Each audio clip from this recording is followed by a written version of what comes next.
Oh, thank you very much. I think after I saw it, I tweeted, it's like, this is a movie that I will watch every week for the rest of my life. God bless you. It was so good. Thank you. Like, I remember when I was watching it, I turned to the person next to me and was like, this movie is awesome, like 5 minutes in. It's amazing. Well, you know pretty quickly whether you like the movie or not. I did. Like, after that opening monologue, I've been looking for a screenplay to memorize that opening dialogue so much because I just want to break that out. Someone wrote it out on one of the web. It's online. It's online. You can I gotta find it okay. on Tumblr. On Tumblr. If you go to Dom Hemingway, someone wrote it out? like literally must have just frame by frame because it wasn't the script. It's what was said on the film. So. Oh, so good. How so? We're good. Okay. How did you get onto this project? What turned you on to this? Well, I wanted to write a crime movie where there's not a lot of crime. Yeah. I wanted to write a character-driven crime movie in which we're following a character who might be the third or fourth person in the background of one crime movie and make the whole movie about him and have a full, complex guy who's profane and violent and also sort of a mess and shoots himself in the foot. And I was trying to do that, and I thought it'd be a fun, different way of doing sort of a British crime movie, which is sort of what I ended up doing. And thankfully, Jude Law responded to the script, and somehow we got enough money to make it. How did he prepare for that role? Like, it seems from his past movies to this, I was like, I've never seen him like that, and he just threw himself in that. It was amazing. Well, I wanted an actor who'd never done something like this before, because I thought it would be a fun surprise for the audience, seeing an actor who we think is one thing. And so Jude prepared by drinking a lot of beer. He gained a bunch of weight on purpose, gained like 20 pounds. We wanted him a little tubby. Yeah. He grew mutton chops. We slicked his hair back to show his receding hairline. We yellowed his teeth. And we made these suits for him that were all made really tight. Yeah. And then by the time he was sort of all put into this thing, he had really sort of found Dom. And we had a lot of rehearsal. We had a lot of talks about it. And, he deeply loved Dom. Dom is a warts and all character. He is someone who is, unpredictable, kind of insane. And he's so likable. You love him. You can't help but love the guy. And so Jude really responded to all of those challenges. And so by the time we actually got to shooting the movie, we both were pretty much on the same page as to who Dom was. But then there's a lot of rehearsal and talk and theoreticalness, and then there's the actual practicalness of filming the movie. And Jude just, exploded. There were days when I would be filming going, I can't believe how amazing this guy is. Yeah, he's like, I didn't even know it was Jude. Yeah. Was there a lot of improv from him, or did he stick to that script? The script was pretty set. There was a lot of rhythm in the poetic vulgarity. And so there was, in rehearsal we would change a word here or this and that, but generally, on set, it was by the script. Sure. There was a theatricality a little bit in the writing and also in the way that we filmed it, and so we were definitely. That said, whenever anyone asks me about improv, I'm always like, well, there may not have been a ton of improv in this, but every great performance is improvisation because you just don't quite know how they're going to say it or what they're going to do. And when Dom is so dangerous and violent and funny that the other actors really didn't know from take to take how Jude was going to approach the line. So there was that sort of energy you get when everyone's sort of at the top of their game. There was no sort of slouching around with the other actors in this film. I think they were all like, holy cow, Jude is brilliant. We better be brilliant too. And they were great. Yeah, I love that scene when they're in the train car and he's hung over and he hands him the flask. He's like, is this a hand grenade? It killed me. Yeah. This is so good. And you filmed at, first off, I want to talk about the scene where he's in the club and he's banging the wall with the safe. How did you film that?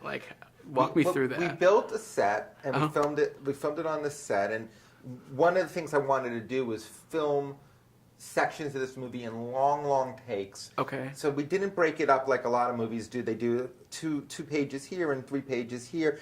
We just did, 9 pages in a row. So Jude's physicality in that scene where he's got a chainsaw, he's got a hammer, he's lifting this safe up. Yeah. All of that stuff was done in one sort of long take after take after take, wide shot, close up, medium shot.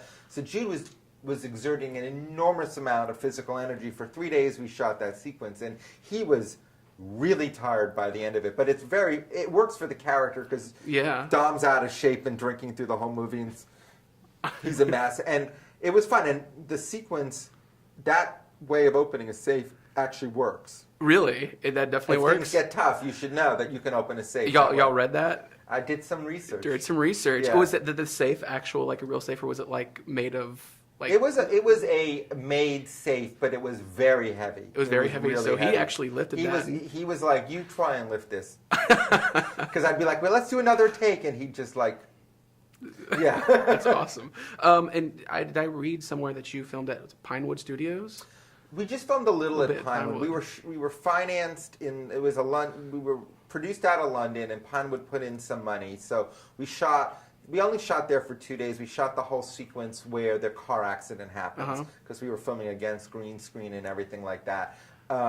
But we shot in the south of France for 2 weeks. We shot in London, mostly on the streets of London, and then a little bit in the Isle of Man, who also gave us money. It's amazing when you're trying to put a movie together. Seriously, the Syria Film Fund could have given us money, and we'd have been in Syria. Awesome. Being a filmmaker, loving movies, what are some of your favorite scenes from movies that have always stuck with you since you growing up, present? Well, I mean... The Apocalypse Now was my favorite movie when I was a kid, and certainly the scene with the helicopters coming in the morning, that stuck with me as a way of using music and visuals together. Yeah. I'm a big fan of The Godfather Part 2. Oh, it's so good. And just, again, the idea of actors completely losing themselves in performance has always struck with me, and it's something that I'm very proud of in the movies that I make. I'm really proud of the actors that I work with and the work that they do. Yeah. I think it's sometimes you can feel an actor giving 85% and not 100%. You almost can feel them reaching for their cell phone almost before the shot's done. And I feel like the performances in this movie, particularly all these actors, they gave themselves up to it, and they lost themselves in it, and I think it shows on screen. Yeah, it absolutely does.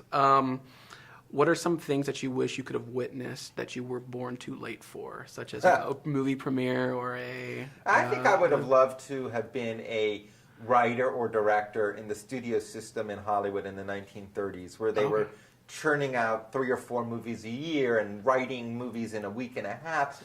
There's something very exciting about the process of actually making movies and writing movies. So I think I probably would have enjoyed that period, but obviously that's not what it is now. Yeah. And although, because I work in TV also, I do get to keep working all year round, which is a great thing in terms of A, staying, not being evicted, and B, also staying passionate, and also keeping up your, being able to do it all the time makes you better at what you do. I was in really good shape when I went and made Dom Hemingway, not physically necessarily, but filmmaking wise. I had just shot 2 episodes of Girls. I flew to London, and I was just ready to go. And so that's an exciting way of doing it, and it sort of goes back to that 1930s way of you're always working. But movies take 3 or 4 years to get made, especially if you write them. Yeah. So you better be doing something else, or especially if they're independent films, or you're just never going to survive. And last question: if you had access to a bunch of money and execs were open to whatever you wanted to do next, what project would you tackle? Whether it be TV, film, stage, remake? I feel like I think sometimes, we all do, what if I won the lottery? What would I do with that $50 million? And I'm I think I would, after sort of putting enough money to know that I would not, be starving for the rest of my life, I think I would take the remaining money and put it into a fund or into a thing where I would be able to just make a movie every few years for not that much money, because I love making movies, and that is one of the greatest gifts in my life, is the ability to work with all of these people and do it. Is there a dream project you've always wanted to do?